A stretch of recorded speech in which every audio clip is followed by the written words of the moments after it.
Сохраним память о подвиге героев Великой Отечественной войны. В нашем селе Метери из вернувшихся с войны 113 человек осталось только двое. Гордеев Александр Александрович, 1926 года рождения, и Томилов Николай Иванович, 1924 года рождения. Сегодня мы возьмем интервью у одного из них. Здравствуйте, Александр Александрович. Как вы узнали о войне?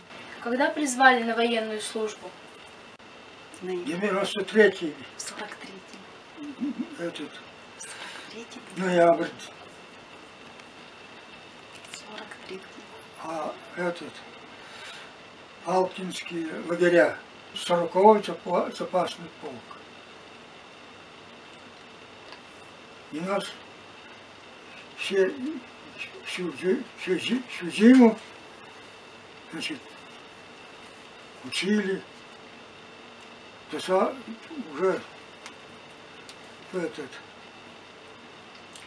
войну, где-то в мае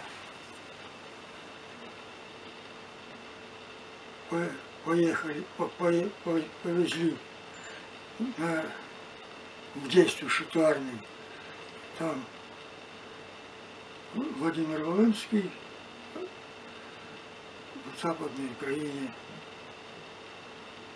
Ну, тут туда шли в пехоте, шли ночью, а днем, значит, маскировались. Дошли там река Висла и Сан. И вот это, значит, называется Сандомирский плацдарм. Это было в ноябре тоже, вот, 44-й. Нас несколько бойцов из пехоты перевели. Да, откомандировали в артиллерии. Самоходная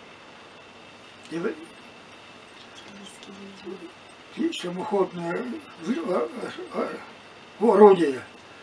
Ну, значит, тоже как будто танк, а на самом деле у него только у нас в самоходке было орудие.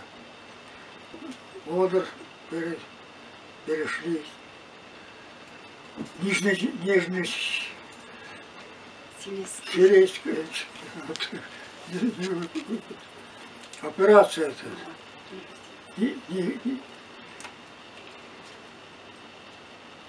Нижнесилийская.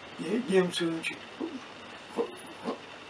собрались там как следует с войска и решили, значит, они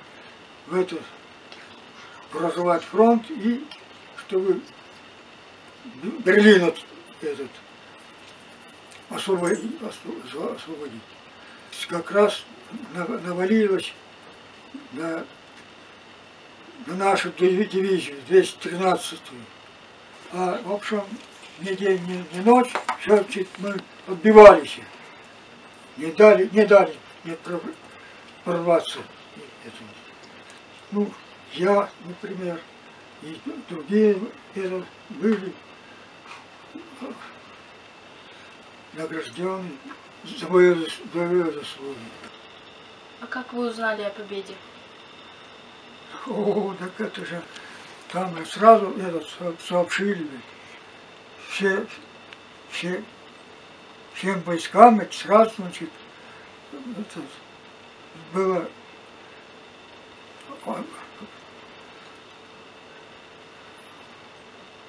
огонь открыть, то есть, ну, значит, и война кончилась.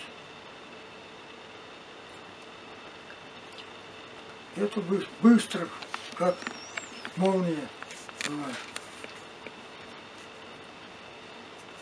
Что бы вы хотели пожелать молодому поколению? Ну, чтобы Не было, чтобы войны. Самое главное держать порох сухим. Как? Мы благодарим вас за содержательную беседу, желаем вам крепкого здоровья и мирного неба над головой. Спасибо. Сохраним память о подвиге героев Великой Отечественной войны.